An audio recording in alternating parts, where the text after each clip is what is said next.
හරි දාන්නකො දාන්න. එක්කෙනෙක් අල්ලගන්න. පොඩ උස්සන්න. ඒ කෙලින් අල්ලගන්න.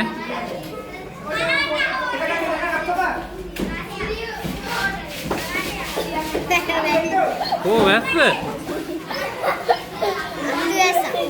උස්සන්න.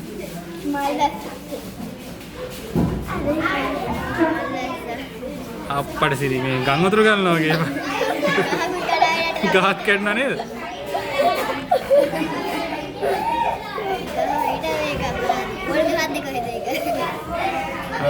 වැව නම් පිරෙනවනේ. යටට වතුර බහිනවද බලන්න. යටට වතුර ටික බහිනවද බලන්න. බහිනවනේ. ඒ යට තියෙන වතුර වලට මොකද්ද කියන්නේ? භූගත ජලය. වැවේ තියෙන වතුර මතු පිට ජලය වැටෙන්නේ මොනවද? වර්ෂණය. හරි. ඕක තමයි පරීක්ෂණය. ගහත් ඉතින් ඉවරයි.